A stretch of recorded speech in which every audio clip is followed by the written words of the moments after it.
physiology. And, it runs the gamut from just, muscle and bone health all the way down to genetic structure and how that changes, or how our immune systems might be suppressed. And we've been doing this for 25 years and we're still learning. Space is hard on the human body, is it not? It is, but the body is so amazing in how it adapts. It is constantly responding to the environment around us, and we don't really see that on Earth because the changes in the environment around us aren't dramatic enough. But when you pull us out of Earth and put us into space, that dramatic change, you get to watch your body respond to all of that, whether it's spinal growth and straightening that causes you to grow a little bit taller, whether it's the fluid shift and the pressure distribution within your vascular system is more balanced, and you feel that in your head. It goes even to the way you perceive the environment around you and your mental predictions of how things behave. You start to predict and think in weightlessness. All of that adapts, and you've got a front row seat for it, so it's pretty amazing. Literally experiencing the changes happening within your own body. Jessica Muir says she came back and she could actually see better than she did before because of that, the pressure of microgravity exerting differently on her eyeball than it does under being back on the Earth with regular gravity. Yeah, and we're still trying to understand the root source of why those changes in vision happen, why the changes in our eyes occur. I wish I had her problem, because now I'm wearing glasses as a result of so it can go both ways. It can cut both ways. Okay. And who knows, Nick, you might have been bound for glasses anyway, no? Well, I mean, everybody is at some point. Right. You just called me old? Is that what happened? It was very subtle. You did catch it, though. Yeah, I did. T-minus 1 hour and 23 minutes. I'm Daryl Nail with NASA Communications, and I'm joined by Nick Hague, NASA astronaut and Brigadier General with the Space Force. We have social questions. Keep them coming. We've had some great ones so far. Just use the hashtag AskNASA and send us those questions on Facebook, X, YouTube, and Twitch. We've got a person who's monitoring our social feeds right now, looking for great questions. And here's one from Joshua R. Collins. Does the whole crew have the same doctor, or does each crew member have their own? Is it their regular personal doctor or a NASA medical team doctor? So each space agency provides a medical team to support their astronauts or cosmonauts. So you'll, for Crew-11 in particular, you're going to have a NASA flight doc team of a surgeon, flight surgeon, primary and deputy, that will support Zena and Mike. And then you're going to have separate medical teams supporting Kimiya, and then a Roscosmos team supporting Oleg. Those, in the NASA, if I look at how NASA supports us with medical, the personal doctor is your flight doctor. And so the person that sees you day to day for the years leading up to your mission is the same person that is supporting you throughout your mission, and then after your mission when you're rehabilitating, and then beyond. And so that flight medicine team is one of those key relationships that you develop once you join the astronaut corps. A flight surgeon for each space agency, and they go with them until they get to the pad, and then they break off. They're there, standing not too far away, just in case they are needed for any reason. But those, exactly as you said, those flight surgeons standing by. Give you a couple upcoming milestones. T-minus 47 minutes. We're going to get an LD brief. That's from the launch director at SpaceX, and we're monitoring weather conditions along the abort corridor. Also keeping an eye on the winds here locally. They picked up a little more than were initially forecast. At T-minus 1 hour, just about 20 minutes from now, The closeout team will depart the pad. That was the team that was getting the crew all ready inside the spacecraft and then sealed up the hatch. They will depart. It'll just be the crew out there on the pad. It'll be them and Dragon Endeavour that you see right there at the top. We've talked a lot about this capsule today. It's taking its 6th space flight. Since its first flight in 2020 for Demo 2, SpaceX's Endeavour Dragon has been a workhorse for NASA's Commercial Crew program, flying mission after mission. It has safely carried astronauts to the International Space Station 5 times. Demo 2, Crew 2 in 2021, Axiom Mission 1 in 2022, Crew 6 in 2023, and Crew 8 in 2024. In all, Endeavour has flown 9 NASA astronauts, 3 space tourists, 2 Roscosmos cosmonauts, 1 retired NASA astronaut, 1 ESA astronaut, and an Arab astronaut from the UAE to and from the International Space Station.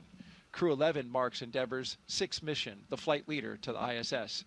And we leave you now with dancing from Crew-1. Apparently choreographed as well. Look at that. And they had their act together. What choreographed dance moves did you do, Nick?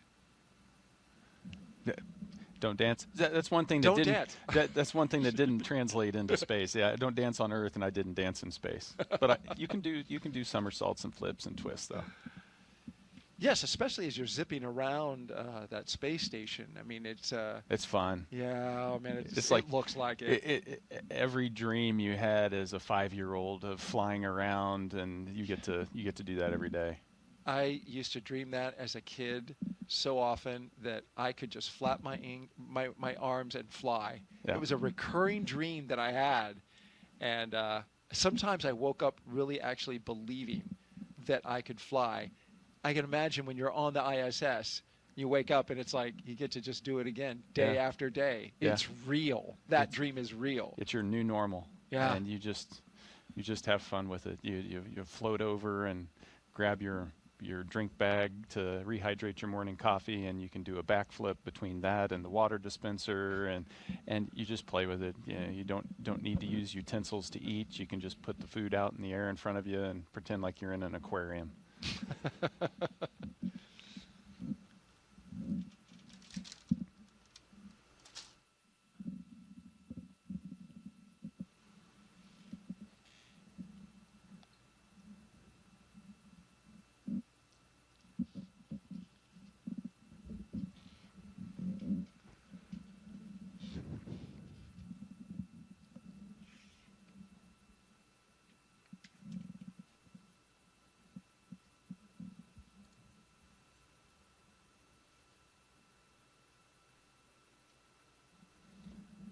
So those flags were hanging dead for a while, but they're blowing again.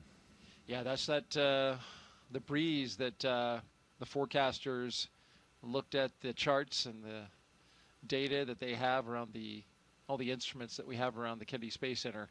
And early this morning forecast an earlier kick up to those winds. And so we're seeing them now.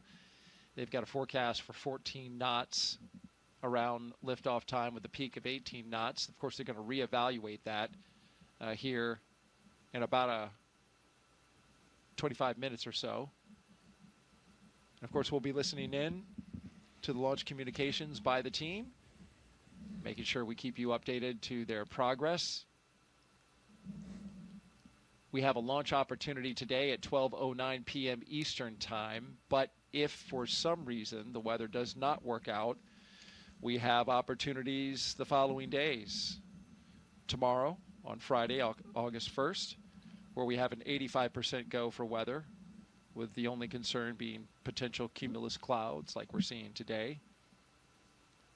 The only thing there is that the ascent corridor goes up in terms of its risk because there is a trough of disturbed weather coming across the country, and we'll be out into the Atlantic by then. So that is something that they'll have to monitor. That's why today is such a perfect spot, because that is low right now.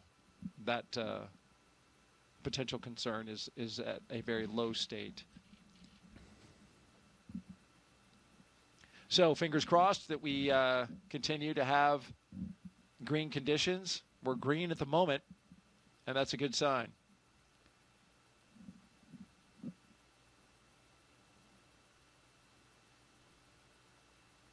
We're T-minus 1 hour and 15 minutes until the liftoff of Crew-11 on a Falcon 9 rocket to the International Space Station. Thank you for joining us. Whether you're watching online or streaming, we are glad to have you here with us as we get ready to launch 4 humans to space from the Kennedy Space Center in Florida. Crew-11 will be the latest crew to fly as part of NASA's Commercial Crew Program, which uses private companies to transport people to and from the orbiting lab from U.S. soil. Those people, NASA astronauts, like the one sitting right next to me right now, Nick Hague. It's been a great countdown so far. Weather is 90% go. Got the excitement picking up as we draw closer to our T0. At this point, Nick, the crew has had, as you mentioned earlier, a lot of time to reflect. But the activity is going to start picking up. Yeah, you know, everything, it's an instantaneous launch window, and so you have to start backing up from that of the things that need to be done. And the big one is right now they're sitting on a rocket that's empty. So they're not going anywhere unless they put some juice in the rocket. So that's going to start around the T-minus 35 time frame. And before we start to load all of that, those explosive materials, we need to make sure that the launch escape system is armed. And so we'll go through a debrief prior to that to make sure everybody's good. Then we'll arm the launch escape system and then start with that prop load. So there's some big things, and as you're sitting there, the reality of the situation, you understand how once they make the decision to go, once we launch that launch escape or arm that launch escape system, you're on a live rocket. And if something goes wrong, the system can make a decision that it's going to automatically pull you to safety. And it's designed to do that. You want it to do that. But you also realize that, you know, in a fraction of a second, you could be in a very different situation than you are right there. You would know that well, as your mission had an in-flight abort in 2018 while flying Soyuz MS-10. But that launch escape system worked perfectly and brought you and your crewmate down safely to ground, to your family. And you dusted off your boots, got back on 5 months later, and successfully got into space on MS-12. So that launch escape system is a critical component to a successful mission. Absolutely, and we test them rigorously. And you know, SpaceX did an in-flight abort test.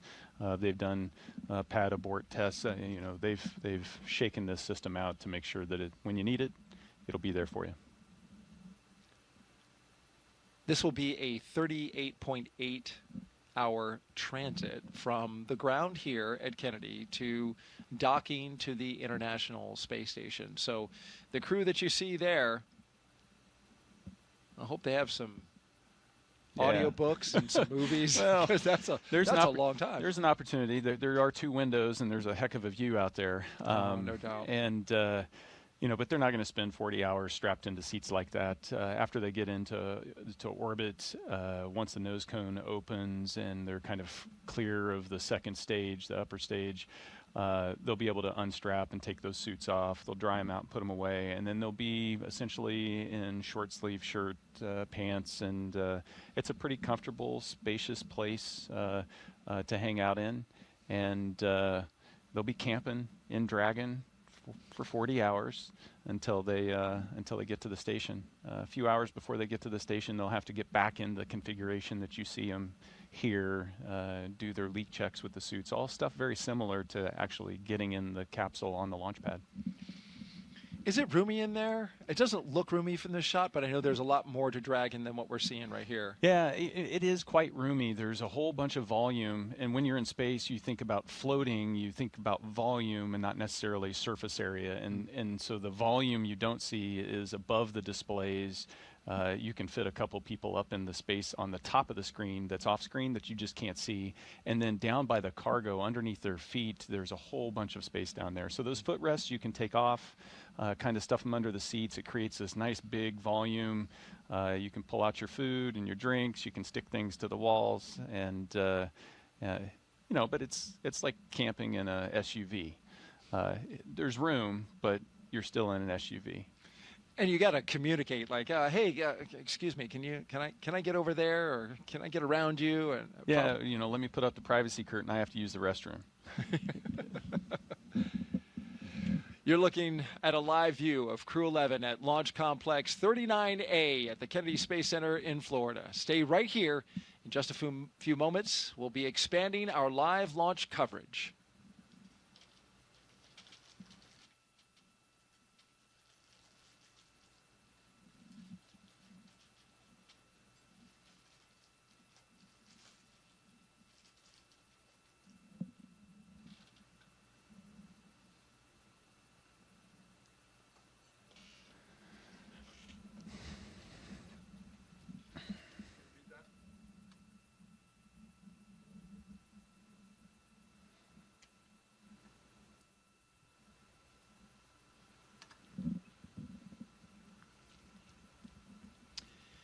Good morning. You're watching live launch coverage of NASA and SpaceX's 11th rotational flight to the International Space Station. I'm NASA's Daryl Nail, joined once again by NASA astronaut Nick Hague, who's been with us for the past 3 hours. Liftoff is set for 12:09 p.m. Eastern Time from Launch Pad 39A here at the Kennedy Space Center. And before we continue, a quick reminder about Nick's incredible experience in space. General Nick Hague was selected as a NASA astronaut in 2013. His first flight to the space station in 2018 ended in a launch abort following a rocket booster failure on Soyuz MS-10, a dramatic escape that he and his Roscosmos crewmate survived safely. He returned to space in 2019. Here on Soyuz MS-12, spending 203 days on the ISS, and last fall, he commanded NASA's SpaceX Crew-9 mission there, as you see him getting ready to go with cosmonaut Alexander Gorbanov. In total, Nick has logged 373 days in space and completed 4 spacewalks. It's so great to have you here today as you've been sharing your experience, the lessons you learned, your experience in space, and some of the human emotions that every astronaut goes through on a day like today. Yeah, no, Daryl, it's a thrill to be here. I wouldn't want to be anywhere else. We're getting ready to launch 4 humans into space.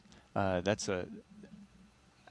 is such an amazing thing that is so hard to do, and to be able to witness it and then just be a part of that legacy of doing it over and over again for decades is a thrill. And a great responsibility by all involved. Crew-11 is launching from Pad 39A, and we're now just over an hour away. Once they arrive at the station, they'll join Expedition 7374, and in just 3 days, Crew-10 will return home. This will be what's called a quick 3+2 crew handover. You were Crew-9. You get a little time with the crew that's coming up, and it's important time. It is, because you're living on the space station, so you train for how to work all the systems, but the real living aspect of it is something that you can really only do in microgravity, in that weightlessness, and it really is something that you try to maximize.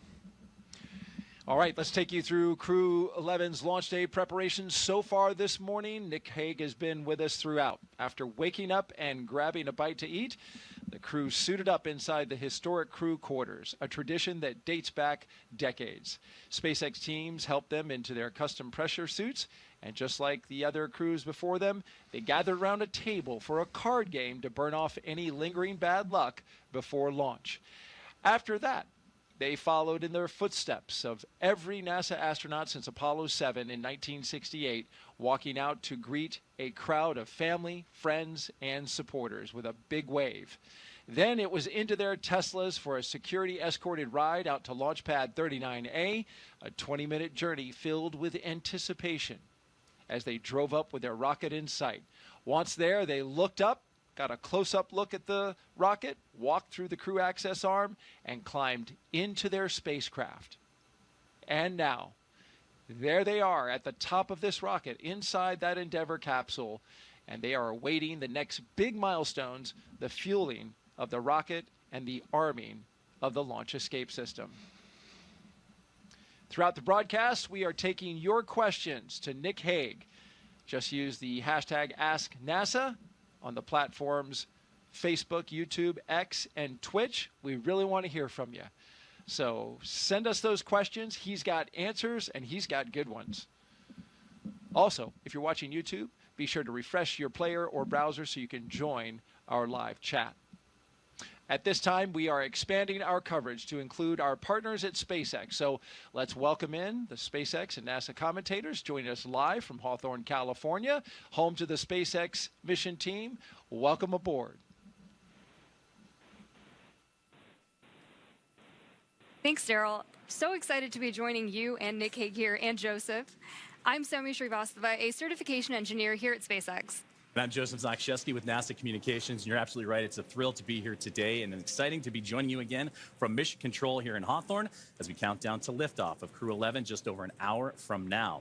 Crew-11 is our 11th operational mission with SpaceX, flying astronauts for long-duration missions to the International Space Station, and the 12th as a part of NASA's Commercial Crew Program with SpaceX.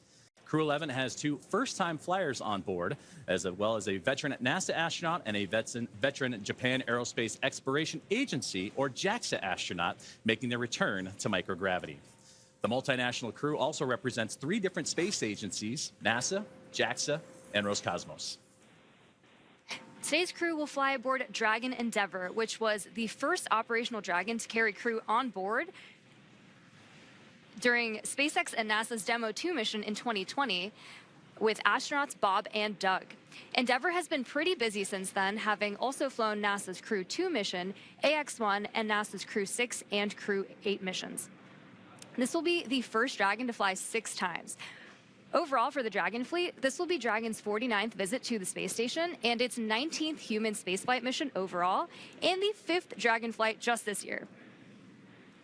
Now, over the last 3+ hours, Crew-11 has been going through all the detailed process of getting ready for their mission, as you've been following along with Nick and Daryl from the Cape to the International Space Station. So let's introduce you to the crew. In the commander's seat is NASA astronaut Zena Cardman, who will be conducting her first spaceflight. She holds a Master of Science in Marine Sciences from the University of North Carolina, Chapel Hill. Cardman has experience with NASA research in the Canadian High Arctic and has supported real-time station operations and lunar surface exploration planning.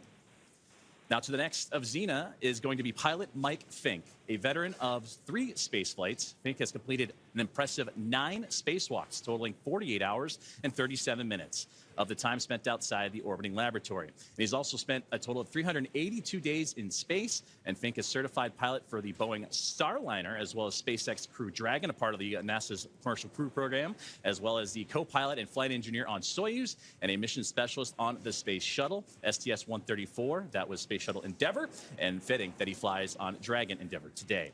Serving as a mission specialist, or pardon me, Sonia, serving as a mission specialist is going to be Japan Aerospace and JAXA astronaut Kimiya Yui. Yeah, and today's flight will be Yui's 2nd trip to the space station. He was selected as an astronaut by JAXA in 2009 and has logged 142 days in space. And to round it all out, Roscosmos cosmonaut Oleg Platonov is also serving as a mission specialist and was selected as a cosmonaut in 2018 and will be making his first space flight today. Now, as we get closer to 1 hour away from liftoff, let's take a look at what's going to be happening with Crew-11 once on board the International Space Station. Crew-11 will briefly become members of Expedition 73 and then Expedition 74 in the fall. Following departure of Soyuz MS-27 spacecraft, that's when the expeditions will change over, and that departure will feature NASA astronaut Johnny Kim. They'll also conduct space station maintenance and scientific research to understand plant cell division, finding alternatives to antibiotics in microgravity, investigate producing essential nutrients on demand for long-duration missions, and study how spaceflight affects human physiology and psychology. The crew will also engage with students worldwide via the ham radio and use its existing hardware with newly integrated software to test a backup lunar navigation solution. So as the crew continues to prepare, as does the team on the ground, let's check in with another member of our broadcast team, Ronnie, here with SpaceX for an update on all things on the rocket, the capsule, the crew, and more. Ronnie? Thanks so much, Joseph. I'm Ronnie Foreman, a senior sales manager, joining you today from the SpaceX Statics Desk. It continues to be a smooth countdown, and we are looking good for an on-time liftoff, which is at 12:09 p.m. Eastern Time from the historic Launch Complex 39A in Florida. Now, coming up here in just about 15 minutes, we're going to be listening in for our team to report our final readiness for propellant load with a final go, no-go poll. Of course, here on the ground, teams will be staffed around the clock in mission control, which is just behind me here in Hawthorne, to monitor Dragon and the mission, not just today, but throughout the entire mission, from liftoff to Crew-11's arrival at the space station, all the way through splashdown when our astronauts return home. On console or on headset in mission control, as you can see on your screen right now. Tank isolation valves to equalize low flow pressure.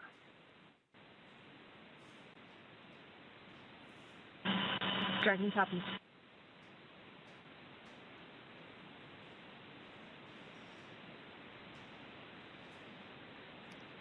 So we got some good live action there from our teammates in mission control. The mission director is the one in charge of the room and tasked with making those real-time decisions that ensure mission success. The person we just heard talking to the astronauts is the crew operations and resource engineer, who we'll refer to as the core throughout the broadcast.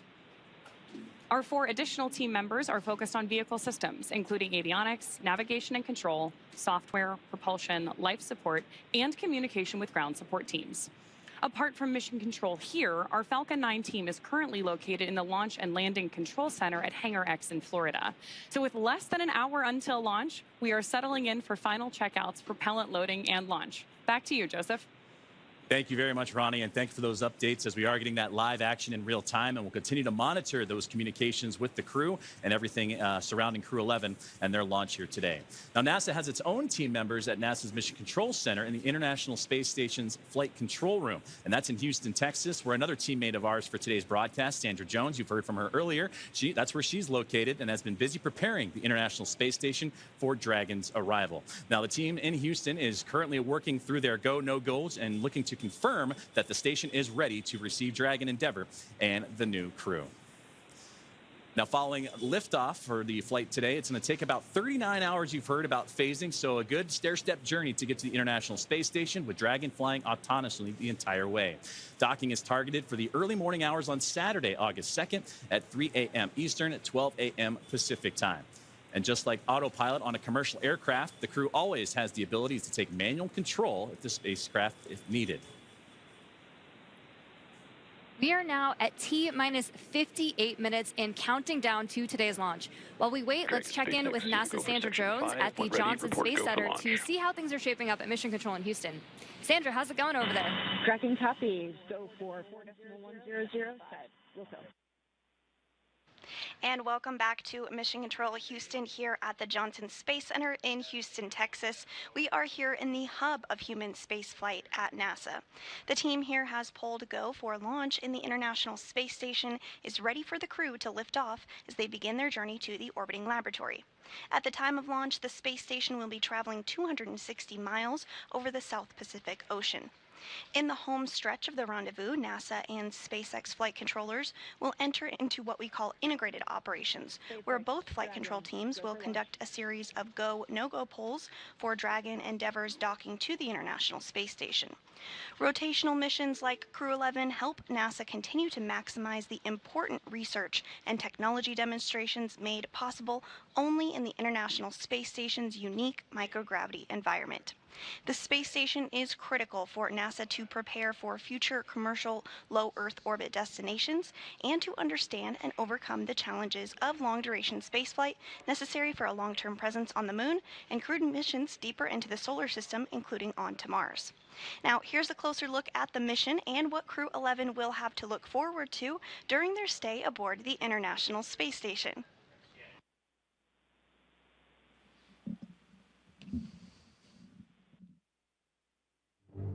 International Space Station, one of humanity's greatest accomplishments so far. 15 countries working together and adding more all the time that have helped plan, build, and fly the International Space Station. And it just shows what human beings can do when we work together. As Crew-11, we are about to launch on board a Dragon spacecraft to the International Space Station. We are actually continuing ISS mission almost a quarter centuries. Right now, crew members are working very hard on the ISS.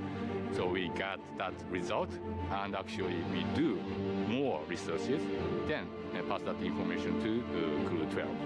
Конечно, исследования на Международной космической станции, как я считаю, они очень важны, и они являются ключевым звеном в развитии технологии, науки и всей цивилизации. И все самое лучшее из космоса всегда приходит рано или поздно на Землю в виде новых открытий, новых приборов, возможностей и технологий. I'm very excited to see what kind of payloads we get to work with. It's a really interesting day-to-day life where 1 hour you might be fixing the toilet and then the next hour you're working on a physics experiment studying fundamental processes of our universe. We're going to be up there for a lot of time. And we're going to, every day, be in space, look at the Earth go by, and accomplish some really amazing science. We will do material science and human research in space, lots of experiments, and then maybe do some spacewalks. It's a really fun crew to be on. We're going to enjoy every moment, and we're going to help each other to be successful and accomplish our mission. So we have various kinds of difficult training together. For example, emergency training in Building 9 or emergency training in SpaceX. This kind of training actually made our bond stronger. Наш экипаж Crew-11 – это экипаж, который состоит из высокопрофессионально подготовленных людей. И мне нравится этот экипаж. In some ways, my only expectation for the mission is to fly and return home safely and still friends when we get back. There are so many things to play around with, to study, to explore, and I'm really open to every possibility, ways to engage with the International Space Station. We all came from other crews. Kimiya Yui, San, and I both came from Starliner 1. Oleg was on a Soyuz mission before this, and Zena, of course, was on Crew-9.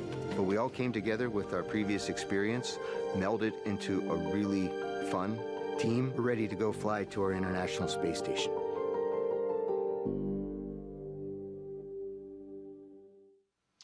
And we're back at the Kennedy Space Center in Florida as we have a beautiful shot from our flight helicopter right there of the Vehicle Assembly Building. The Artemis II mission, the rocket inside, will launch early next year. 4 astronauts around the moon. But we are focused now on that launch pad that you see right ahead of us, which is Launch Pad 39A and the Falcon 9 rocket with the Endeavour spacecraft on top of it. We've got 4 astronauts inside right now getting ready to launch to the International Space Station. And we've got Nick Hague, NASA astronaut, with us, co-hosting our launch broadcast today. And Nick, we have questions for you that have been coming in from social. Would you like to take a few more? I'd love to take a few. Been doing a great job so far, so let's put that next question up on the screen. This is coming in from #AskNASA. During CRS missions, these are cargo resupply missions with Dragon, I noticed that most of the time there is cargo in the trunk, but I never see any of the trunk during crew missions. Why is that? Yeah, the crew missions fly up with an empty trunk, and that's really a mass constraint so that we can get those people up there. People require a lot of clothing, they require a lot of food, and all of those supplies have to get on, and so that comes at the expense of something in the trunk. Great answer. T-minus 51 minutes and counting, and now we're counting down to the moments before we arm the launch escape system and start fueling the rocket. But before we do that, let's send it over to NASA's Tony Jaramillo, who is standing by live at one of the best viewing locations here at the Kennedy Space Center. She's joined by NASA's acting administrator, Secretary Sean Duffy. Tony? Hey, thanks, Daryl. That's right. This is one of the best viewing locations where our guests have an amazing view of the rocket at the launch pad off to my left here. And joining me is Secretary Sean Duffy, NASA's acting administrator. Secretary Duffy, did you have a chance to speak to the crew before they headed out to the launch pad? I did. I was behind the glass yesterday with them. Again, I would tell you they're right out of central casting. So smart, so personable. Especially Mike, who actually flew on the shuttle missions. But this is Zena's first trip into space, So yeah, I got to talk to them. And again, they seemed a little nervous, but really, really excited. And today is the big day. I think they're just waiting for the launch, and getting to the space station. Absolutely, we're all getting ready for that launch. As you get ready for your first launch as administrator, what would you like to say to the NASA and space community that continue to help pave the way to the stars? So listen, I think the team has been so impressive at NASA, but also our corporate partners. Again, SpaceX, Blue Origin, Boeing, that are building the vehicles that get us into space. And again, when we go to the space station, critically important. But what we learn on these missions is what's going to get us to the moon, and then from the moon to Mars, which is, I think, the direction that NASA has to be. We are space exploration. Absolutely. As you get ready for your first launch experience, what have you learned from Crew-11, and what are you looking forward to learning as you lead NASA? Well, listen, I've learned that they're really well trained. I'm coming from DOT.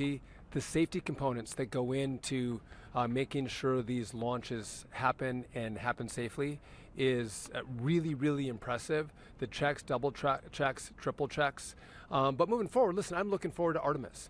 So a lot of people don't know Artemis, right? We're going to the moon. We're going back. And in America's 250th birthday, Artemis 2 is going to launch. We are going to go around the moon and back. We're not going to land in that one. But then Artemis 3, we're going back to the moon. We're going to land. We're going to stay for 6 days. The longest time before that was 3 days. And then from there, we're going to start deploying all of the assets we need to build our base. And we're going to stay on the moon. We're not planting our flag and leaving. We're going to stay, learn, and then go to Mars. Again, there's critical real estate on the moon. We want to claim that real estate for ourselves and our partners, which is going to be critical to be successful in that mission. Absolutely. A lot of exciting missions coming ahead. I mean, you just mentioned one. I guess what should be that next exciting mission that the public can look forward to? Well, I think it's going to be Artemis 2, right? Again, going back to the moon. And again, sometimes you might think we already did that, right? We did that in the Apollo program. But what's happening with technology to get us there? It's revolutionary. And what I love is sometimes people go like, well, what does this mean for us on Earth? Why are we doing this? Well, there's the exploration point of being an American, and that's what we do. We explore. We were pioneers. But also what happens with our scientists, our engineers, the machinists, the welders, the jobs that are created, and the quality and innovation in rockets that are happening in America, and the time frame in which we can produce them is amazing. And we have great competition. Obviously, this is a SpaceX. So over here, it's a SpaceX rocket, which they have been remarkable. But again, we have our other players who are chomping at the bit, and they're great partners. And again, we want to have a vibrant private sector business that partners with NASA as we accomplish these missions. Absolutely, and we are very much looking forward to Artemis 2. Secretary Duffy, thank you so much for joining us. Now we'll send it back to our team in Hawthorne.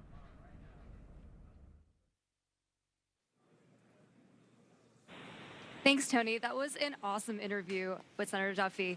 We are also really excited to see what Crew-11 does and accomplishes on their mission. But now let's bring it back to Mission Control here in Hawthorne, and the teams are continuing to prepare Falcon 9 and Dragon for launch.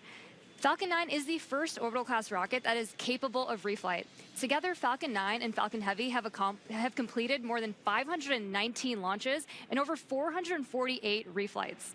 Incredibly impressive. And today, the booster that Crew-11 will be using is going to attempt to land at Landing Zone 1, which is just down the coast from NASA's Kennedy Space Center in Florida.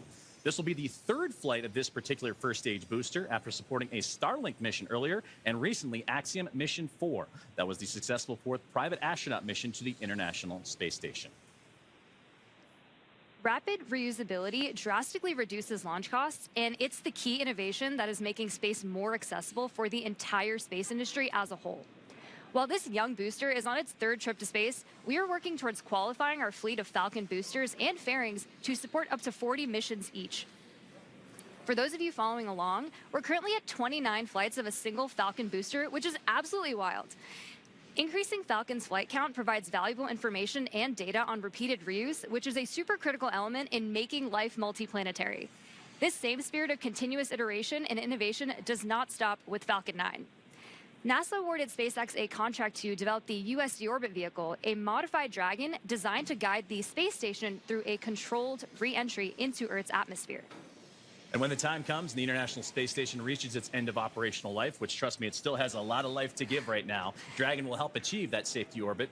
During the CRS-31 cargo resupply mission, Dragon successfully performed a reboost test for NASA that demonstrated Dragon's ability to change the station's orbit, and we'll see a similar test coming up, and that'll help inform plans for the upcoming commercial resupply mission number 33 with SpaceX, where Dragon will fly an extended mission and repeat that reboost demo with a modified trunk called the Boost Trunk.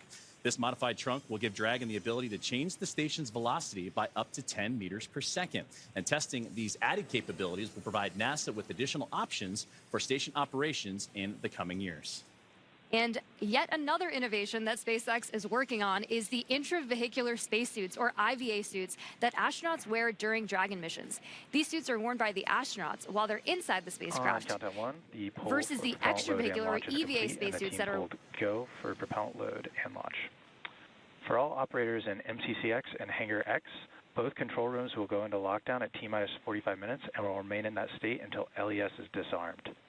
All operators are to remain at their console and maintain a sterile cockpit until MD confirms successful disarming of the launch escape system following orbit insertion or propellant offload in the event of a scrub.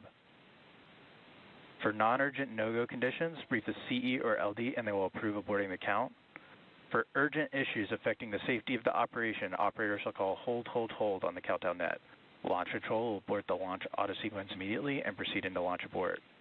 At T-minus 10 seconds, launch control will be hands-off and relying on automated abort criteria for the remainder of the count. Operators advise launch director whether structural breakup or fire is imminent or occurring per Dragon manual flight escape rules.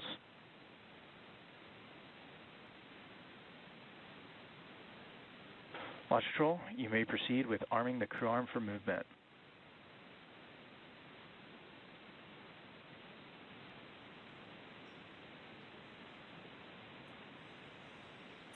Arming crew arm for movement.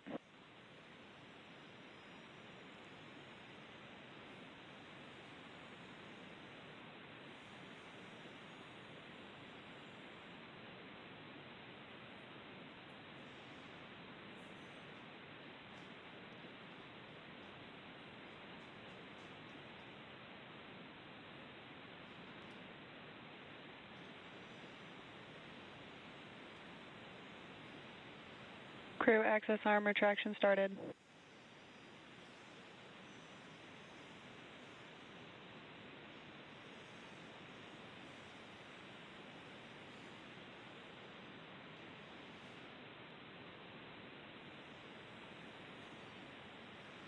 And we are watching the crew access arm rotate away from the Dragon Endeavour and the Falcon 9 rocket. That was an incredible view, Nick, from up high, 275 feet in the air.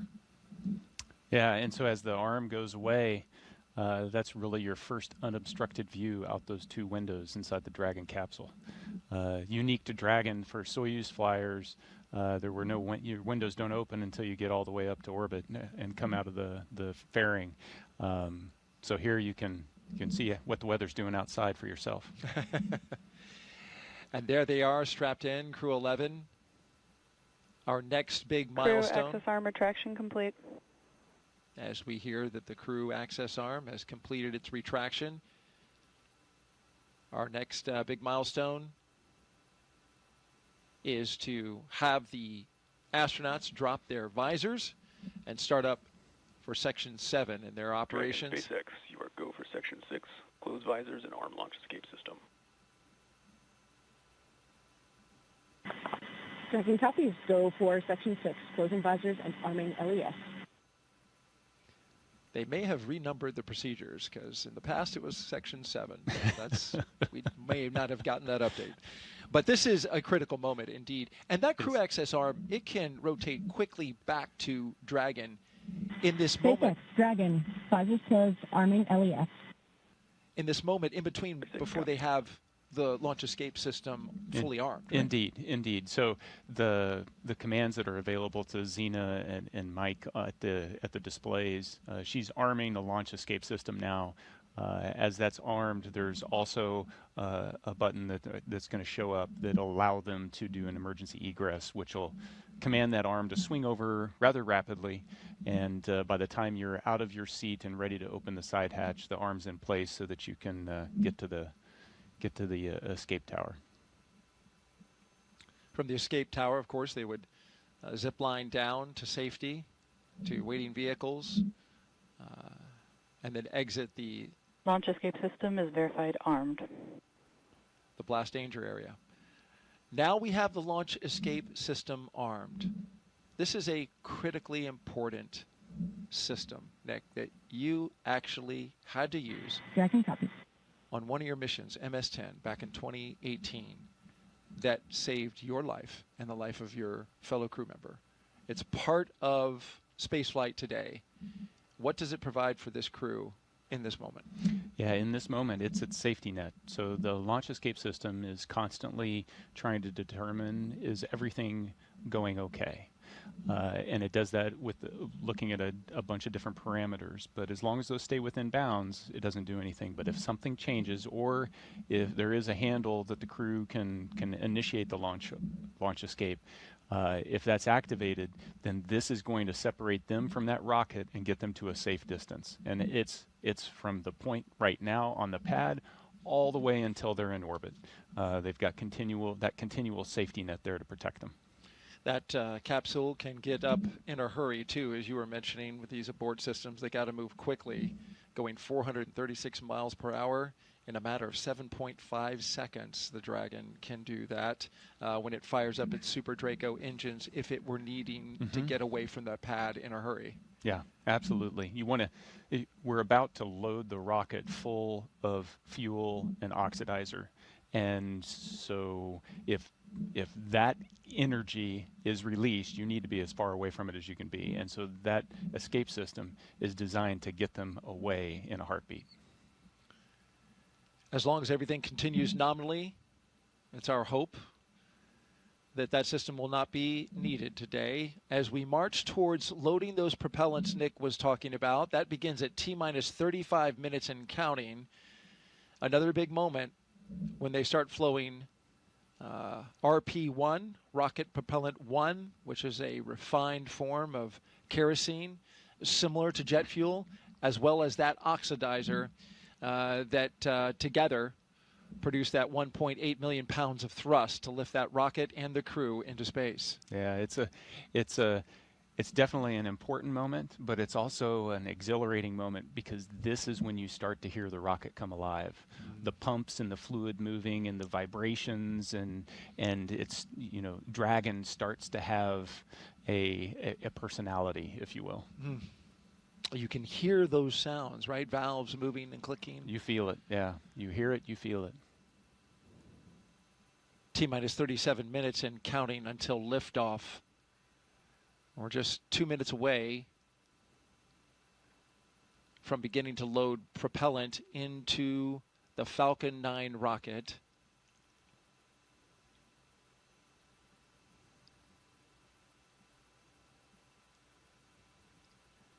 Weather is looking good at the moment. We are 90% go. There was a small concern for cumulus clouds in the area. That's just the 10% because of course, this is July in Florida. And you can see even now, Nick, the sea breeze from the cool ocean starting to create... Tanks are venting for the start of propellant load. Starting to create those little cumulus clouds bubbling up around the pad. We had a clear sky earlier. We're getting a little bit now, but overall, we're expecting that should be clear. I see blue. It's the glass half full. I like that. As long as we have that blue sky straight over top of the rocket and 10 miles out, we are good to go. And so far, right now, green conditions. The range is clear. The area around the pad. Boat traffic has been cleared by range operations. Our partners at the United States Space Force, Cape Canaveral Space Force Station, where Nick, of course, you and the Space Force, a Brigadier General, have cleared the range. They are currently monitoring it, making sure that no one can get into the path of the rocket from down on the ground or in the ocean, for the reason that if anything were to happen and any equipment or any spacecraft parts were to come down on them, you wouldn't want to pose a risk to those below. Yeah, public safety is important, but it highlights just the expansive team that even for this one place, the number of organizations that have to work together and they're necessary for success. Our 4-person crew, 2 NASA astronauts, 1 JAXA astronaut, and a Roscosmos cosmonaut seated in launch position, monitoring their systems on their heads-up displays.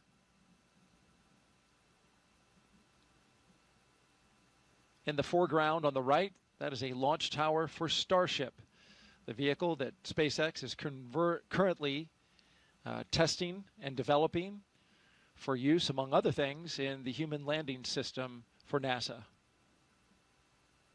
The launch auto sequence has started. And that's the call that begins the propellant flowing into the rocket. And now we are on an autonomous timeline counting down to 0 at 12:09 p.m. Eastern Time. This is a good milestone. It really signals that we're going to space. Yeah, it's you know, the clock is definitely ticking. Up to this point, the crew's been strapped in for a little more than 2 hours. There's been margin built into the schedule just in case, you know, the side hatch doesn't pass its leak check or a suit doesn't, you know, whatever pops up, we've got a little margin. As we get closer and closer to liftoff, that margin disappears. And so now we're on a pretty tight timeline all the way down. You know, 35 minutes to launch. The visors have been closed since they armed the launch escape. It's been about 8 minutes. It's at this point where I'm sitting there going, I wish I had scratched my nose before I put my visor down and trying to figure out how I'm going to do that, because they're going to be like this for another 45 minutes with the visors down. Boy, that sounds like a long time when you put it that way. Well, there's great anticipation, right? This is the moment they've been training for, a year in the making. For Zena Cardman, who's essentially trained twice, even longer than that. They have been looking forward to this moment for so long and training so intensely, and here it is upon us. Yeah, and you know, the time for reflection was in those 2 hours leading up to this point. At this point, now it's the mental rehearsing. They're chair flying exactly what's going to happen during the next 10 minutes when they lift off, and all the different things that they're going to need to do, as well as the couple few activities that they're going to have once they get to orbit. Chair flying. That's what our astronauts are doing right now, and we'll stay with them as we count this down. For now, let's send it out to SpaceX in California.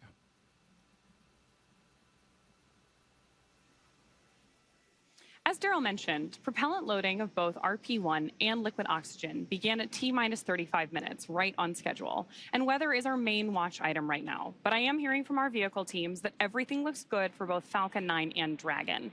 So next up, at about T-minus 30 minutes, the SpaceX launch director will inform the crew when loading of cryogenic helium will begin, first on stage 1 and then on stage 2 about 4 minutes later.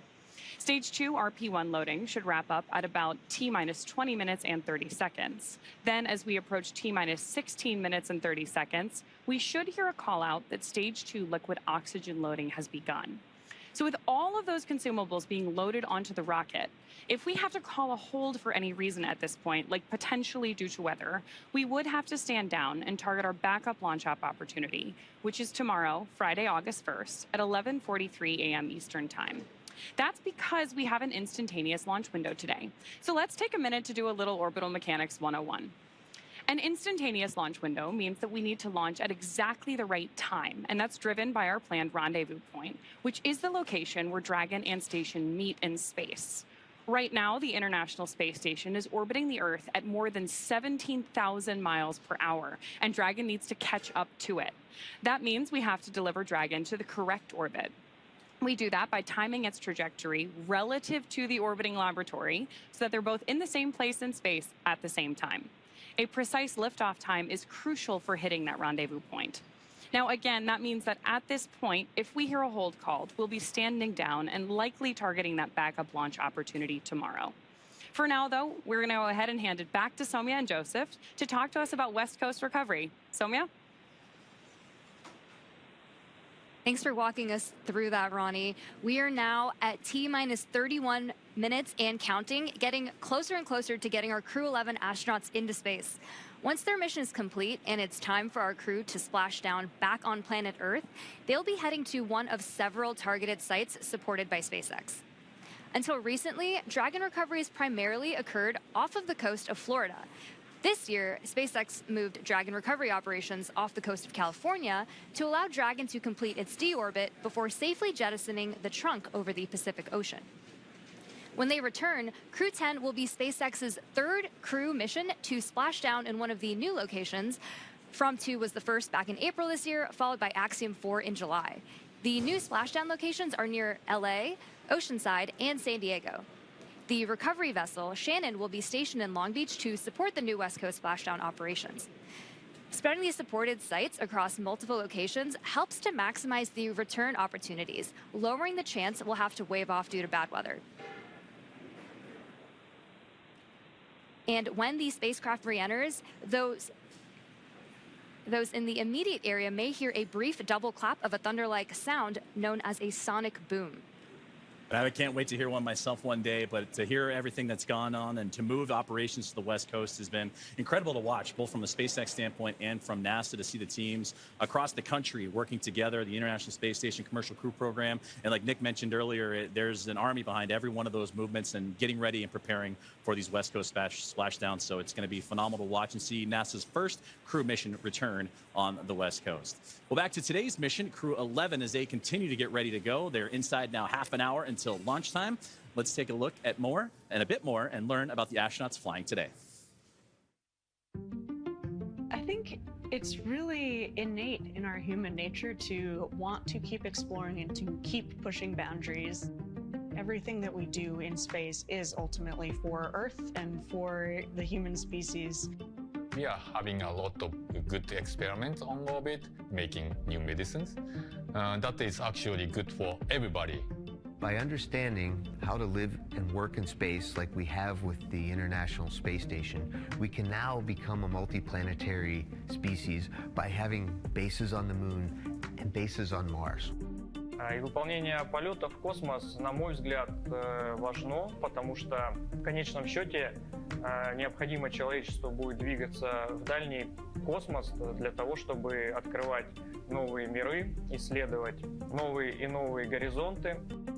For me, it's a really compelling goal to go farther and farther afield in space and pushing our boundaries as a human species that way, learning more about our own home planet as we try to go farther.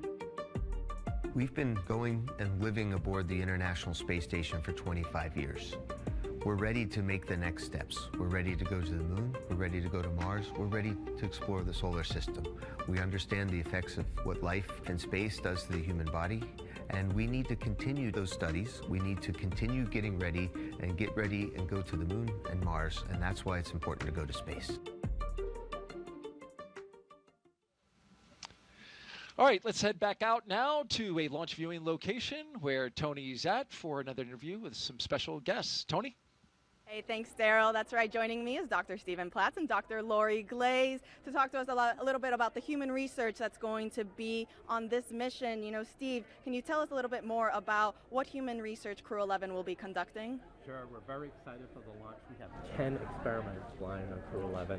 Everything from cardiovascular systems, central nervous system, all the way to genomics.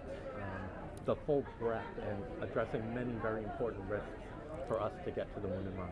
That's a lot. You know, speaking of the Moon and Mars, Lori, how does the human research conducted on Space Station help us for those future missions to the lunar surface and eventually Mars? I'm so glad you asked that question. You know, a lot of times we talk about the future, you know, we're going to explore the Moon and Mars. It's here. We are actually less than a year away from our first crewed launch, where we're going to send 4 crew out and around the Moon for 10 days and bring them back. And then about a year after that, we're going to land on the Moon. And we need to be ready, right? We need to be ready for the trips to the Moon and then eventually to Mars. Our crew are going to need to be able to thrive in an environment where they're in microgravity, perhaps for as long as a year. And then we're going to need them to perform on the surface of Mars under 1/3 gravity and do their exploration activities. Is we really need to understand how they're going to react and respond to that environment. And the experiments that are being done on Space Station today, it's such a unique laboratory where the kinds of things that Steve's talking about, we can study physiological responses to bones, muscles, blood flow. Mental health is incredibly important part of this activity.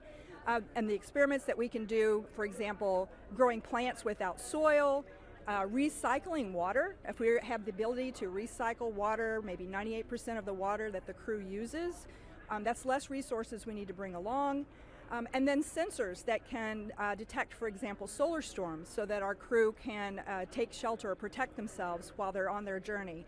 So again, the experiments that are being done are incredibly important to our planning, which, as I said, we're launching in less than a year. We need to be ready. That's right. I mean, a ton of valuable research that we are gathering. Speaking then on, the research for Crew-11, Steve, I heard, there's a new experiment that's going to space station. Tell us a little bit more about that. Yeah, that's called manual piloting, and what that is looking for is the ability for the crew to land a vehicle on the lunar surface. So we're looking at the sensory motor aspects, balance, cognition, some of the things that Lori was talking about, and putting them all together, and we have a simulator that actually moves in all dimensions and allows the crew to feel like they're actually landing a spacecraft. And we're doing that pre-flight. We have some devices on station where we can do in-flight measures as well as post-flight. So that will give us a great idea of what we need to do to prepare the crew to land on the lunar surface. That's great. I mean, Lori, tell us a little bit more about those benefits of traveling then beyond low Earth orbit now. Well, the reasons we're going to the moon and eventually the ability to establish a permanent presence on the surface of the moon, a base per se that we can go back and visit multiple times, is the science that we want to conduct on the surface of the moon will be incredible. We're going to a place that is totally different than where the Apollo astronauts landed, so totally unique environment, different lighting conditions, different geology of the rocks. We anticipate there is water ice beneath the soil in some places near the South Pole where we're going to land humans for the first time ever. So we will be able to do incredibly unique science, but we'll also be able to continue the human research aspects for longer duration stays on the surface of the moon where we're trying to live and work, and that will again feed forward to help us be better prepared for Mars. Absolutely. A ton of exciting things coming up. Thank you both so much for joining us. Now we'll send it back to Daryl and Nick. Thank you, Tony. Crew-11's time in orbit will teach us how to keep humans healthy in space for the long haul. Meanwhile, on the moon-facing side of NASA's work, Artemis II astronauts, including Commander Reed Wiseman, are training for a very different challenge, a 10-day mission around the moon.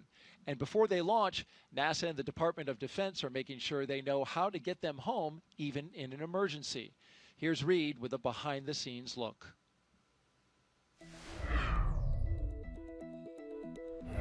Hi, I'm NASA astronaut Reed Wiseman, commander of Artemis II. I'm here at the Kennedy Space Center in Florida, and as you can see, work is well underway for our next mission to the moon, both on land and off the coast. Back in June, teams with NASA and the Department of Defense used an area of open water off KSC to rehearse procedures for a possible rescue after an ascent abort from the SLS rocket. Instead of using astronauts, they used a set of test mannequins staged inside the crew module test article, a full-scale mock-up of the Orion spacecraft. You can see pararescuers jumped from a plane into the water with their specialized equipment, then approached the spacecraft, opened the capsule, and transported the mannequins to the helicopter safely for medical care. This was one of 2 emergency procedures they rehearsed should they need to rescue me, Victor, Christina, and Jeremy during an abort scenario. And back here on land, now that the upper stage integration is complete inside the vehicle assembly building, teams with NASA's Exploration Ground Systems have been running SLS integrated testing, where they powered up both the core stage and boosters for the first time in preparation for our 10-day journey around the moon. That's a look at your Artemis Moon Minute. For more Artemis updates, scan the QR code on your screen right here or visit nasa.gov/Artemis-Roman numeral 2. Nick, I know you're excited for Artemis. Absolutely. One of your fellow astronauts you spend a lot of time with, Christina Cook, is going up. Yeah. Yeah, you know, the astronaut corps is small, so you know everybody in the corps, and so I'm excited to see all 4 of them take their trip around the moon. It's exciting. It's been a long time for NASA, more than 50 years. All right, now let's send it back to SpaceX in Hawthorne, California.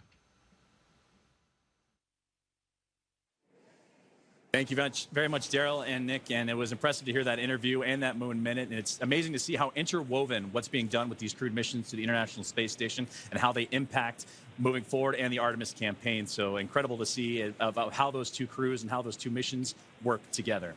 Now, as we get back to today's launch, we're now approaching 20 minutes away in the countdown for NASA-SpaceX Crew-11 mission to the International Space Station. So let's take a look at Falcon 9 that's on your screen now, and that is a 2-stage rocket that is 29 feet tall and getting ready for liftoff, and again, approaching 20 minutes away. At launch time, it produces more than 1.7 million pounds of thrust. Sonia, that is impressive firepower.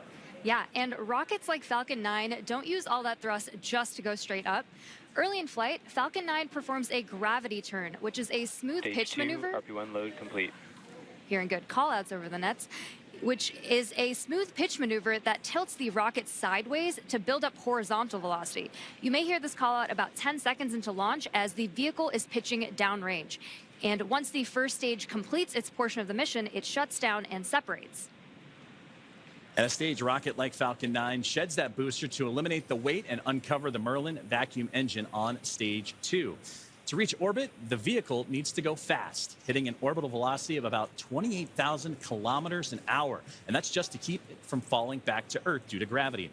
That's fast enough to lap the Earth in about 90 minutes or fly from New York to here in Hawthorne, California in under 10 minutes, which is about 7 times faster than the U.S. Air Force's SR-71 Blackbird. After stage separation, today's booster will be landing at Landing Zone 1 at Cape Canaveral Space Force Station. This particular booster will be returning to Earth for its 3rd time. The second stage takes over from there, powered by a single Merlin vacuum engine, also known as the MVAC. With its extended nozzle and optimized design, the MVAC drives maximum performance, producing 220,000 pounds of thrust in the vacuum of space. On today's mission, we'll light that engine 4 times before deploying the final payload into orbit. Now, so much of what makes Falcon 9 remarkable happens in flight. SpaceX for countdown check-in brief.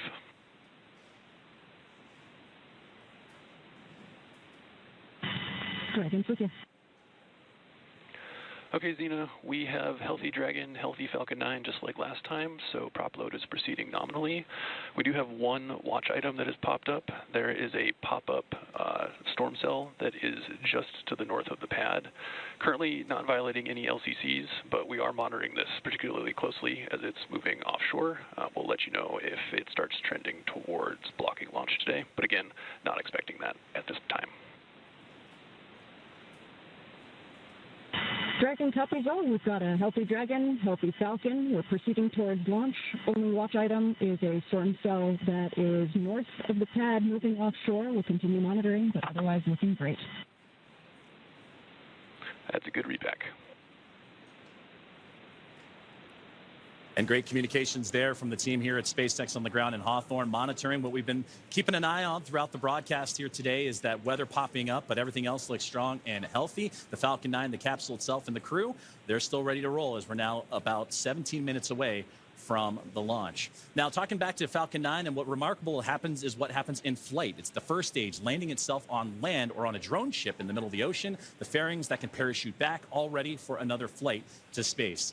Every part of Falcon 9 is a part of a larger design that comes together to do one thing, and that's escape Earth's gravity. And getting to space is the first step to building our multi-planetary future. At the top of Falcon 9 today, the crew is sitting inside Dragon Endeavour. Dragon has played a significant role in advancing our future in space by safely transporting crew to and from the International Space Station. There are currently 5 Dragon spacecraft supporting human spaceflight missions: Endeavour, Resilience, Endurance, Freedom, and our 5th and final Dragon, Grace, which just launched the Axiom 4 mission last month. Designed with safety as the highest priority, Dragon is capable of carrying up to 7 passengers to and from Earth orbit. The Dragon spacecraft has Stage 16... 2 LOX load has started. 16 Draco thrusters, as you heard that great call out there, as the fueling continuing to make its way into the rocket. And those 16 Draco thrusters can be used in space to help navigate the spacecraft to its destination, each providing 90 pounds of force. Now, that doesn't include the 8 Super Draco thrusters used for an abort, which are no longer active once the crew is in orbit. To date, Dragon has been to orbit 53 times, including 48 trips to the International Space Station and 18 human spaceflight missions. And as we mentioned earlier, today's Dragon, Endeavour, has been pretty busy, having also flown NASA's Crew-2 mission, Axiom-1, and NASA's Crew-6 and Crew-8 missions. Overall, for the Dragon fleet, this will be Dragon's 49th visit to the space station and its 19th human spaceflight mission overall, and the 5th Dragon flight this year. Dragon is the first private spacecraft to take humans to the orbiting lab, having flown 300,000 pounds of cargo and more than 1,000 experiments to space, as well as 70 crew members representing 20 countries. Our versatile Dragon spacecraft can autonomously dock with the International Space Station when outfitted with a docking adapter, which is just how it's configured for today's flight. And when it's not going to the space station and it's in free flyer mode, the docking adapter can be swapped out for a cupola, as it was back during the Inspiration 4 mission. Another option we have is the Skywalker hardware, which supports extravehicular activities or spacewalks, as we did during the Polaris Dawn mission. And amazingly, there has been a Dragon in space for 1,358 consecutive days since Crew-3. Now, with T-0 coming up in about 14 minutes or so, our teams are continuing to do a series of system checks to ensure Dragon and the Falcon 9 are ready, with fueling continuing to get underway. And again, we're monitoring that weather that the teams here at SpaceX are keeping an eye on and have been relaying up to the crew. So let's check in with Ronnie with the latest. Thanks, Joseph. So as you've heard, we are still on track for an on-time launch today, and we're monitoring lots of different factors as we get closer to liftoff. Most importantly, both Dragon and Falcon 9, of course carrying our Crew-11 astronauts, continue to be healthy. You heard that we've wrapped up Stage 2 RP-1 loading, and that Stage 2 liquid oxygen loading also wrapped up on time at about 16.5 minutes to go. The launch escape system is also armed. That's, of course, the system designed to propel Dragon away from Falcon 9 in the unlikely event of an emergency. And the Eastern Range is monitoring keep-out zones along the flight ascent corridor and is tracking no issues for today's launch. Weather continues to be a watch item, so we'll keep an eye on that. But for now, we are go for the 6th mission of Dragon Endeavour. It is a fantastic milestone for Dragon, and here at SpaceX, we could not be more excited. So to add a little something extra to our celebration, I've got our Dragon plush hanging out with me here in front of Mission Control. Now, this guy is not the zero gravity indicator for today's mission, but do keep an eye out for that once Crew-11 reaches orbit. This is, though, a fun nod to all the successful flights that Dragon has made, and all of the crews that we have been so lucky to work with. I think this is a great way to celebrate today's flight milestone, and I really have appreciated joining you all. Thanks for joining me at the status desk for all of our coverage today. With that, go Dragon, go Crew-11, and I'm going to hand it back to Sandra for status update from Houston. Thanks, Ronnie. That plush is cute. I'm going to have to get one for myself. Back here in the International Space Station Flight Control Room at NASA's Johnson Space Center in Houston, teams continue to work around the clock to monitor activities aboard the orbital outpost. Leading the team inside the room today is NASA Flight Director Scott Stover. The team in Mission Control and the team in Hawthorne, as well as the astronauts aboard the International Space Station, will track the autonomous docking of Dragon Endeavour when they enter into joint operations. This will happen when the spacecraft enters the approach ellipsoid, which is the invisible boundary stretching 4 by 2 by 2 kilometers that helps us monitor all arriving and departing spacecraft. It's essentially the neighborhood of the International Space Station. Once docked, crew members in both Dragon and aboard the International Space Station will perform a series of leak checks, and then will work to open the spacecraft's hatch for Crew-11 to float into the space station and begin their stay. We anticipate that the hatch will be opened about an hour and a half after docking occurs. When they enter the orbital outpost, crew will be greeted by the rest of the Expedition 73 crew and will come together for opening remarks.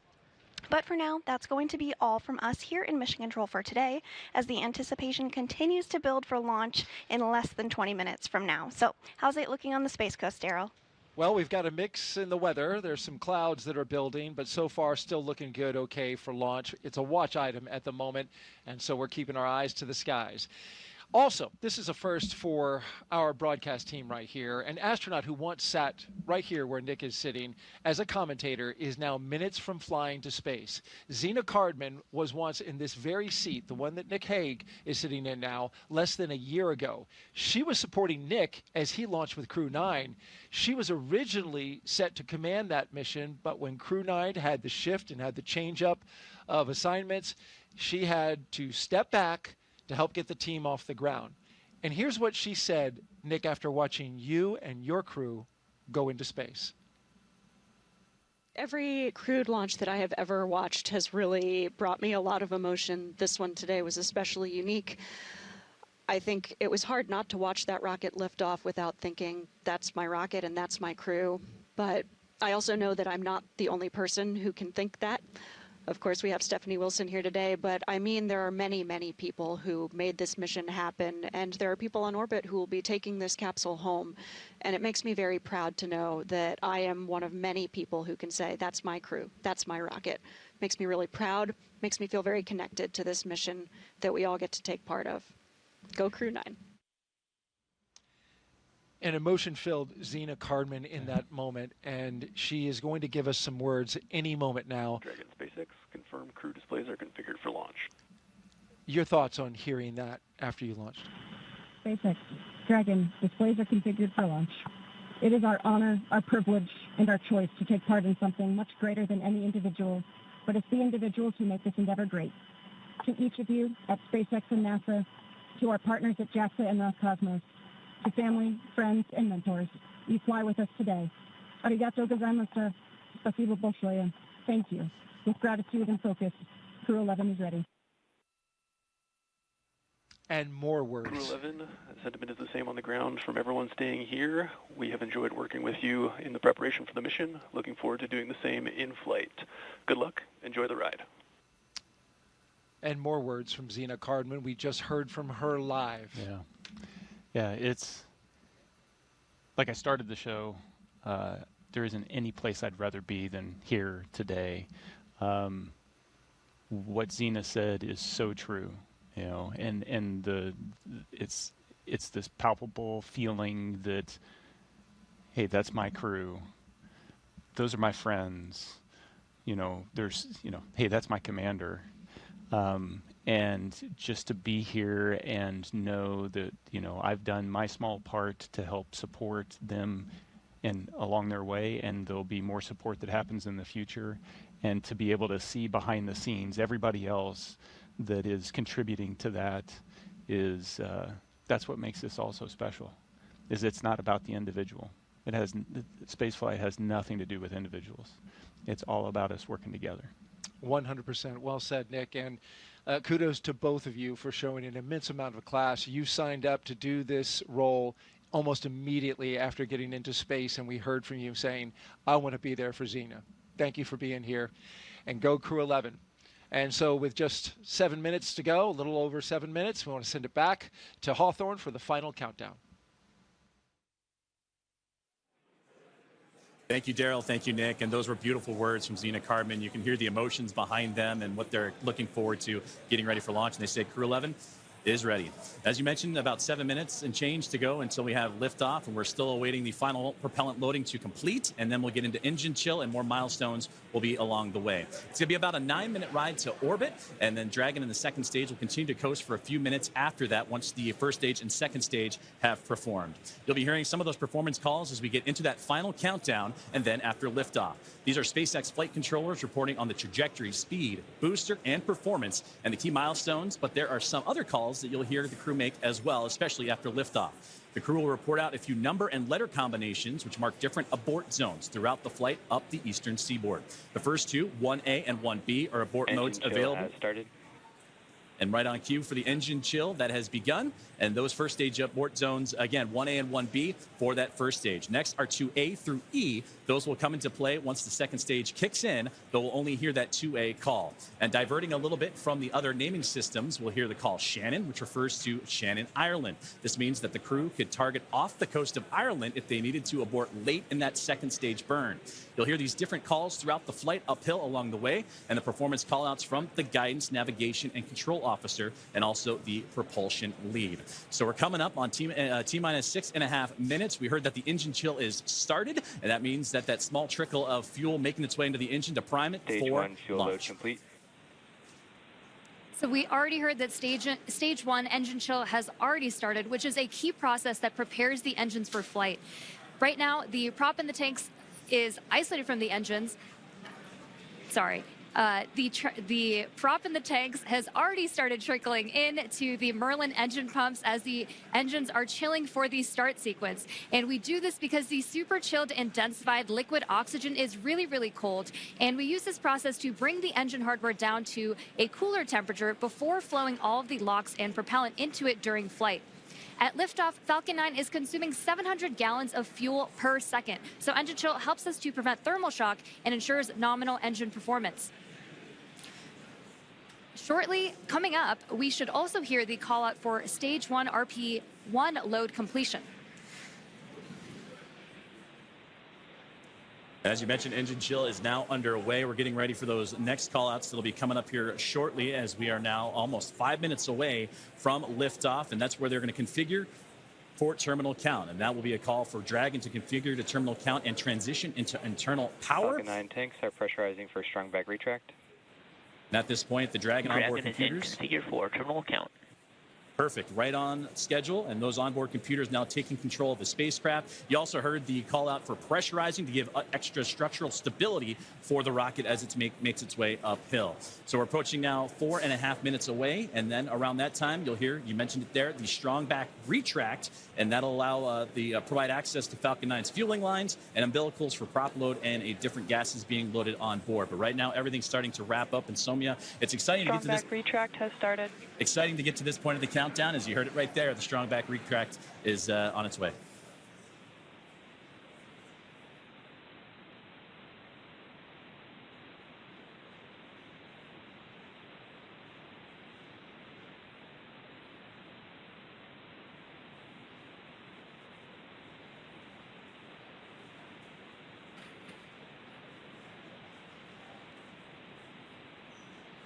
So we have a great view on our screen of the clamp arms opening up just around stage 2 under Dragon in preparation for strong back retract.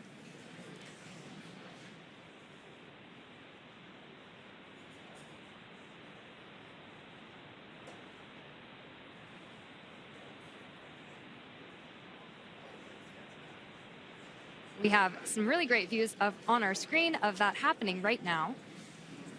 And you can see it just moving ever so slightly away from Falcon 9 and the Dragon spacecraft, those clamp arms opening.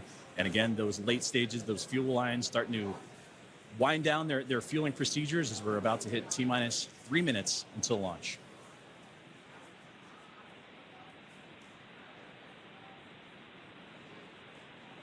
Second stage loading will wrap up shortly after the first, and you've probably noticed those white clouds venting from around the rocket. That isn't smoke. Stage 1 LOX load complete. That's condensation, as stage 1 liquid oxygen loading has been completed. As liquid oxygen warms slightly inside the tanks, some of it boils off, and that gas is vented to manage pressure.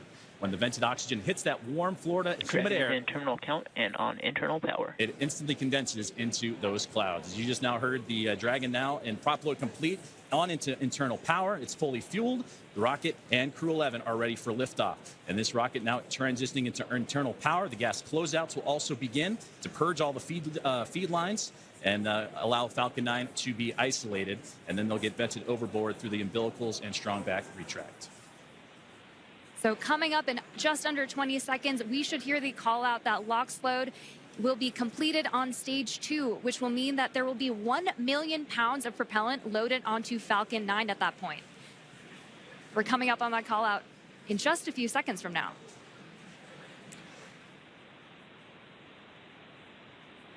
Stage 2, LOX load complete.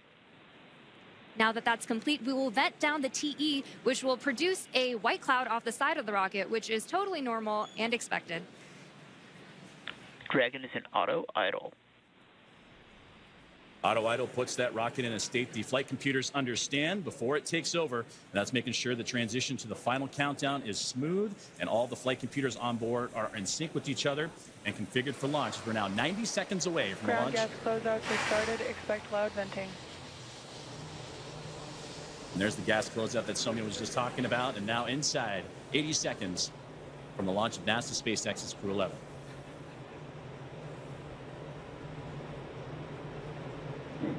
On countdown net, hold, hold, hold. We are standing down for violation of weather rules. I'll try to sequence is aborted.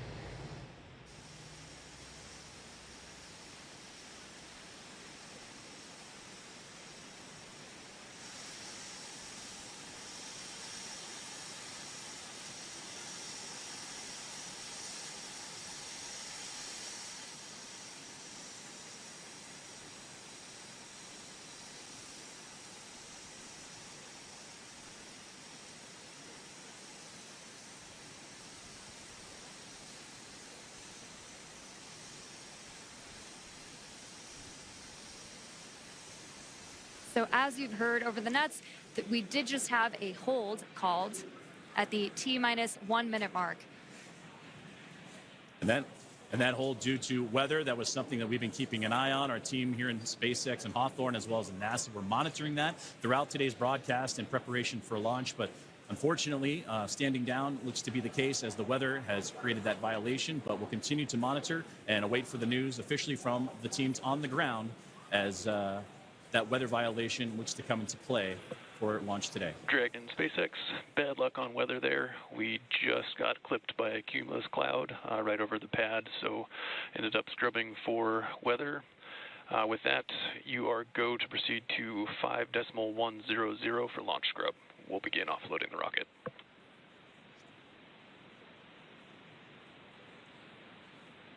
Dragon copies all 5.100. Too bad, but we'll be ready next time.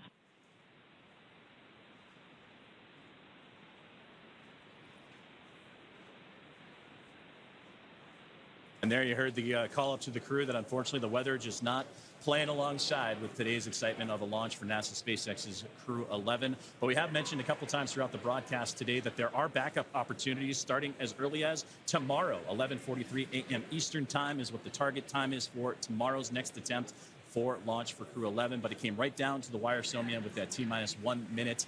But you heard on the loops there that it was just clipped, as they said, by a cumulus cloud to violate the weather rule. So unfortunately, today's launch attempt has been scrubbed due to weather.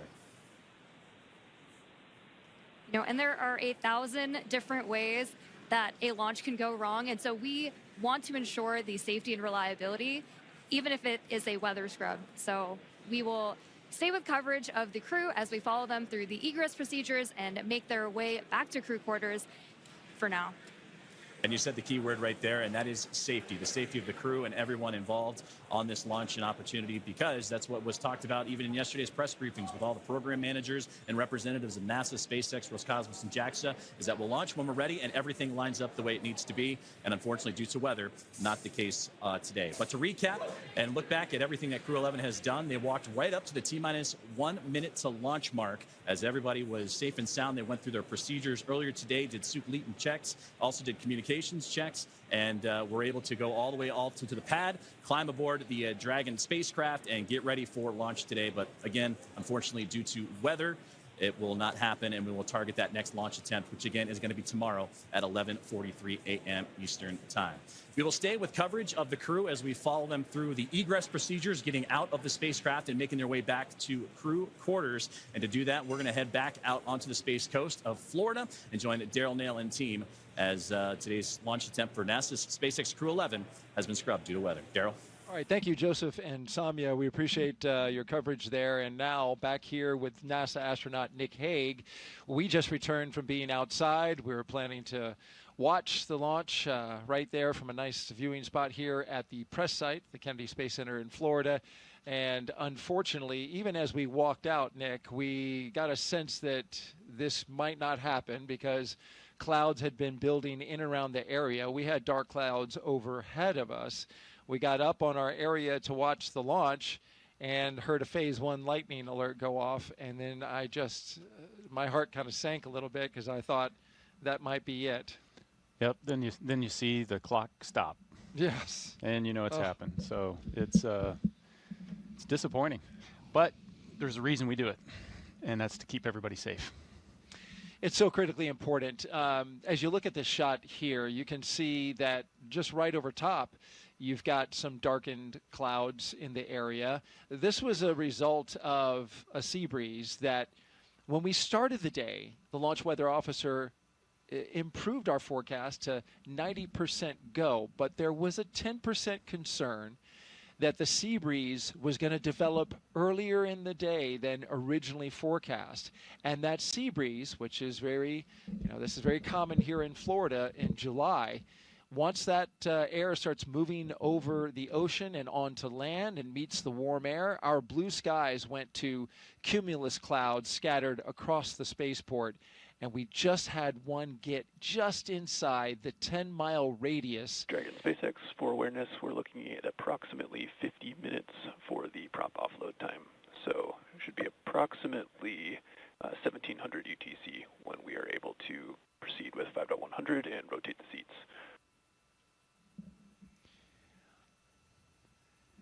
Dragon copies. We're looking at about 50 minutes for prop offload. So 1700 ETC for the rest of 5.100 and seat rotation.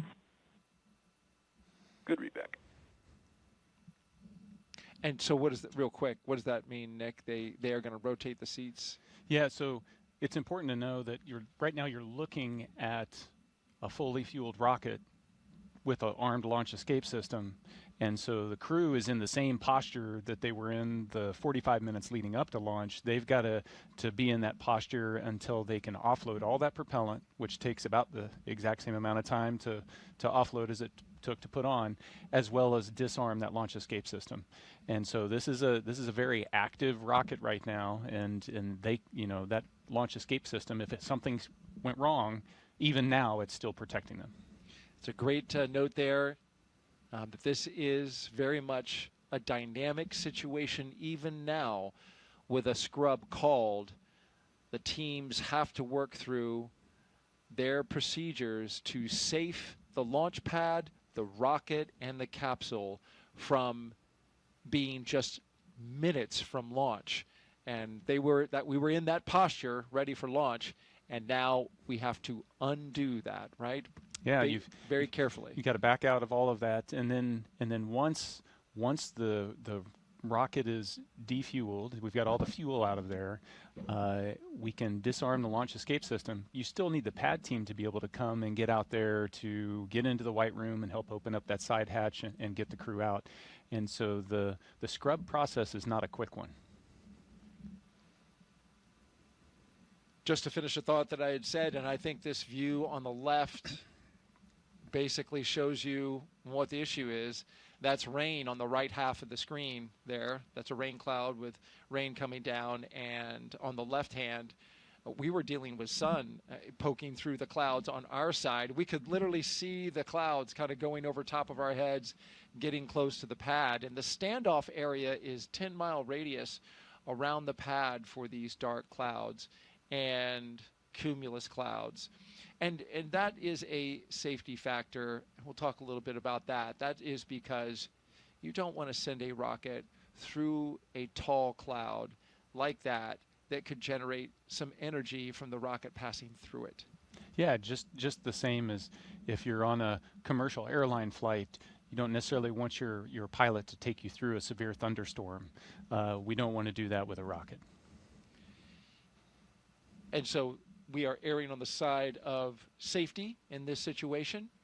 But as Nick pointed out, the rocket that you are looking at is a fully fueled, ready to launch Falcon 9. As we now see, they are starting to allow some of the liquid oxygen to vent off. as they begin detanking the rocket from its super chilled liquid oxygen and its RP-1, which is the kerosene-based propellant. Dragon, SpaceX, propellant offload update, estimating about 45 more minutes for propellant offload. Dragon copies. Additional 4 or 5 minutes for prop offload. Now, as you recall your procedures for the crew, getting out of the capsule and getting back into their vehicles and going back, take me through the timeline of the scrub procedure. Yeah, it's a fairly straightforward procedure. You're running the launch procedure in reverse, essentially, and so they're strapped in. The seats are rotated up in a launch configuration. As soon as they detank, they're going to disarm the launch escape system. So you're looking at it's 45 minutes to get rid of the liquid oxygen and RP-1. Once that's off, then they'll be able to disarm the launch escape system, rotate the seats down. At that point, the arm will come over and the ground team, the pad team, will be able to come up there. They'll open the side hatch and then help them get out of the capsule just like they helped them get into the capsule. So you're looking on the order of, an hour, a little bit longer. And you want that rocket fully detanked?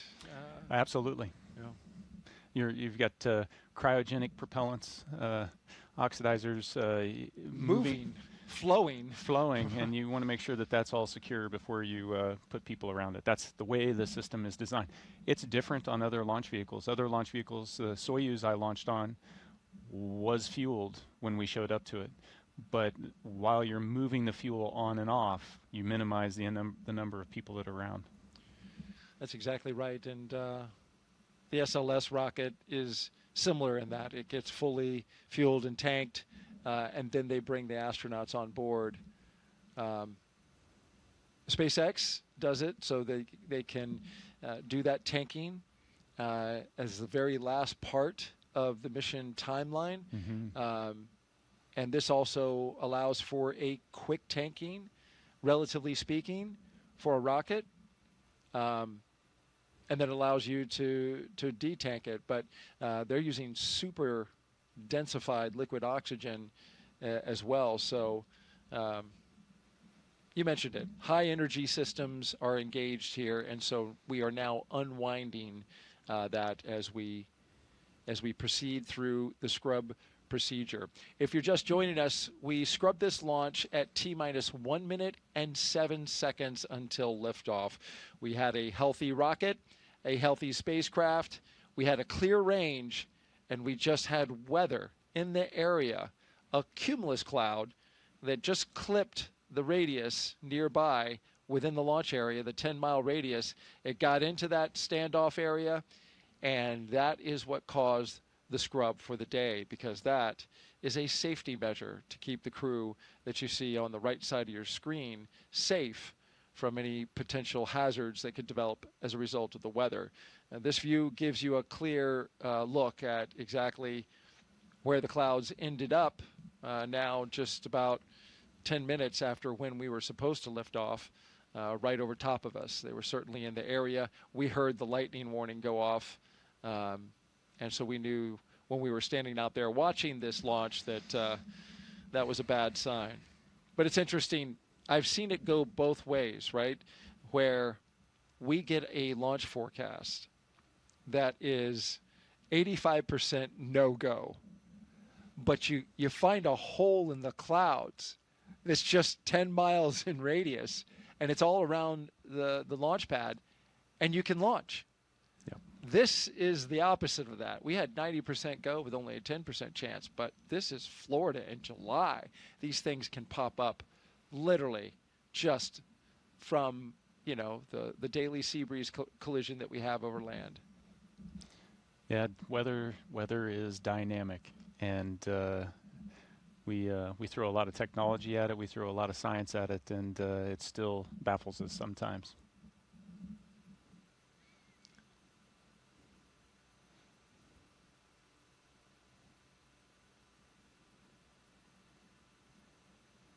So the mental shift that you make when this happens, you've got to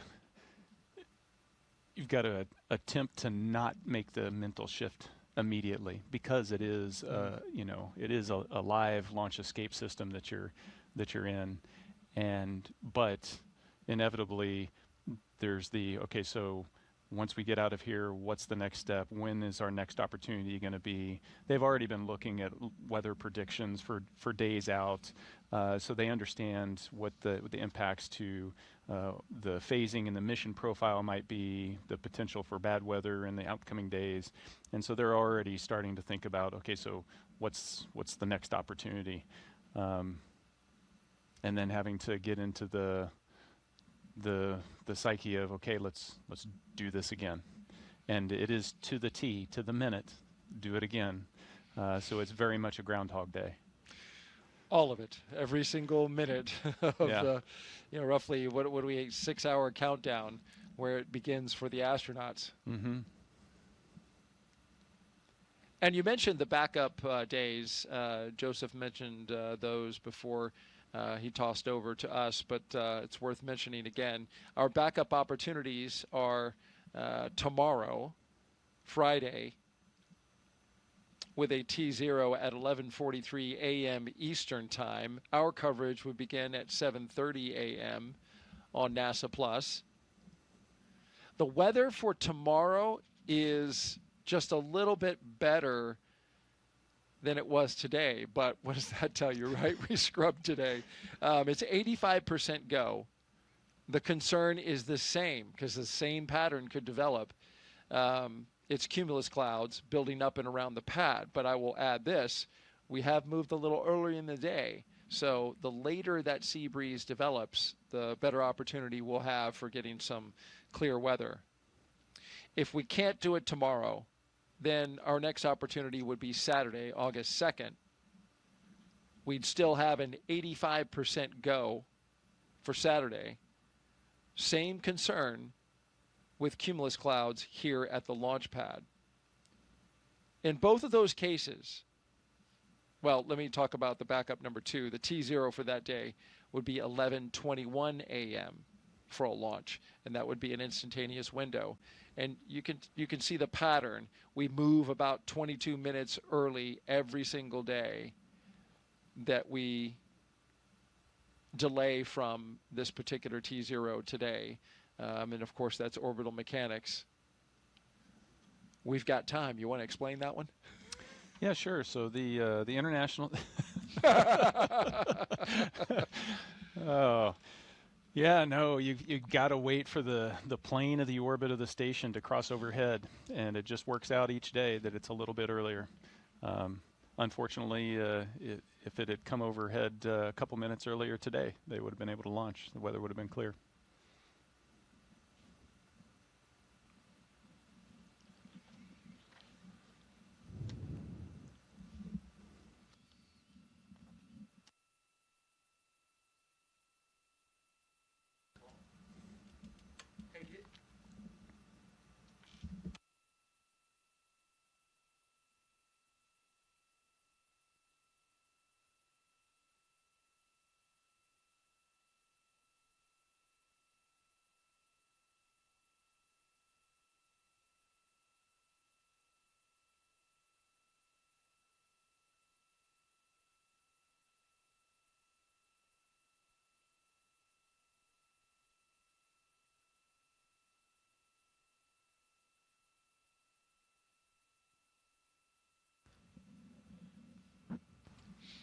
I just mentioned the backup opportunities.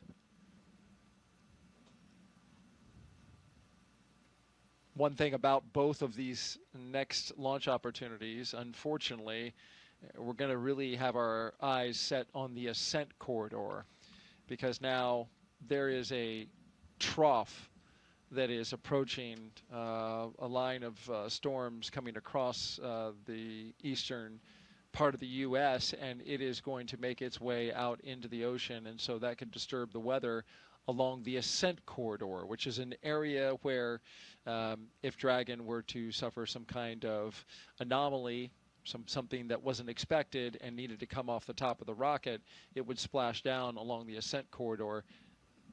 There's concern about the sea states, right? How much it's sloshing around is going to be out there in the ocean. You need good conditions, a baseline of conditions, in order to pull astronauts out of a floating capsule with a helicopter and a boat. Yeah, it just shows the complexity, the scale of the problem that you're dealing with. It's not a forecast at a particular point, you know, on the surface of the Earth, you know, at the launch pad. It's, if you imagine this 3D trajectory of the rocket's path going up to orbit, you've got to clear all of that for weather, but not just clouds and rain and severe thunderstorms, but like wind shear and drastic changes in the wind direction can create problems for the rocket. And then, in case, you know, there was a need to return them early or to abort, you also have to clear the weather on the surface along that path as well. You know, it's just an immense amount of respect for the teams, you know, both at SpaceX and also at the, you know, the Space Launch Delta 45 over on the Space Force side, the weather shop there, in trying to put their arms around all of this. Like I said, weather is really complex. And they do a fantastic job, but you know, if we got a chance, 90% chance, you take it all the way to the end and see what Mother Nature gives you. And I'm sure, as an astronaut, when it's your arse in the seat, you want that level of awareness, that level of scrutiny given to the weather throughout the trajectory, throughout the launch area and the launch period. Oh yeah, you know, the immense respect for them, knowing that their job is watching my back. And Dragon SpaceX propellant offload update, estimating 37 more minutes for propellant offload.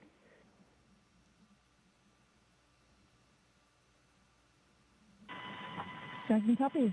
37 more minutes. The clock ticks slowly.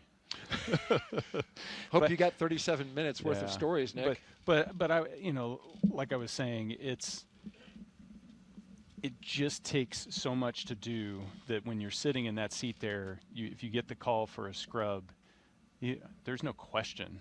It's, you guys are the experts. This is the safest thing for us to do right now, and you're all in. You're not second guessing. But you also have that moment, like when we were standing out there, you're like, oh. There's the disappointment. There's the knowing you're going to have to go through this all again. I mean, the disappointment not just for the crews, but you know,